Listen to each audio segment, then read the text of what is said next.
ഞങ്ങൾ എല്ലാവരും ഉണ്ട് കുട്ടിനെ സഹായിക്കാൻ കേട്ടോ. 9 വയസ്സുകാരനായിട്ടുള്ള 4ാം ക്ലാസ്സിൽ പഠിക്കുന്ന ജെഫിൻ എന്ന് പറയുന്ന ഈ ഒരു പൊന്നുമോന്, ആ മോന് വേണ്ടിയിട്ടാണ് ആ ഉമ്മയും ഉപ്പയും നിങ്ങളുടെ മുന്നിൽ വന്നിട്ട് കരഞ്ഞുകൊണ്ട് കൈനീട്ടുന്നത്. മാരകമായ ക്യാൻസർ രോഗം ബാധിച്ചിട്ട് ഈ കുഞ്ഞിന്റെ മച്ച മാറ്റിവെക്കാൻ വേണ്ടി നിർദ്ദേശിച്ചിരിക്കാം. നമ്മുടെ മക്കളൊക്കെ കളിയും ചിരിയും പഠിത്തവും ഒക്കെ ആയിട്ട് നമ്മുടെ വീട് സ്വർഗമാക്കിയിട്ട് നമ്മുടെ വീട്ടിൽ ഇങ്ങനെ നിറഞ്ഞു നിൽക്കുമ്പോ ഈ മാരകമായ രോഗം ബാധിച്ചിട്ട് അതിന്റെ വേദനയും അതിന്റെ കീമോയും അതുപോലെ തന്നെ അതിന്റെ പ്രയാസങ്ങളുമായിട്ട് മാസങ്ങളായിട്ട് ഈ പൊന്നുമോനെ ആശുപത്രിയിൽ ഇങ്ങനെ കിടക്കാം.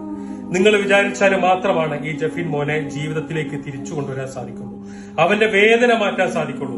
പെയിന്റിംഗ് തൊഴിലാളിയായിട്ടുള്ള അവന്റെ ഉപ്പാക്ക് ഒരു നേരത്തെ മരുന്ന് വാങ്ങിച്ചു കൊടുക്കാൻ പോലും കഴിയാത്ത ഒരു സാഹചര്യത്തിന് ഈ മോന്റെ മജ്ജ മാറ്റിവെച്ച് ആ കുടുംബത്തിന് ഇവനെ ജീവിതത്തിലേക്ക് തിരിച്ചു കൊണ്ടുവരണമെങ്കിൽ എത്രയും പെട്ടെന്ന് 45 ലക്ഷം രൂപ കണ്ടെത്താൻ ഞങ്ങളോടൊപ്പം നിൽക്കണം എന്ന് അഭ്യർത്ഥിക്കുകയാണ്. അസ്സലാമു അലൈക്കും വറഹ്മത്തുള്ളാഹി.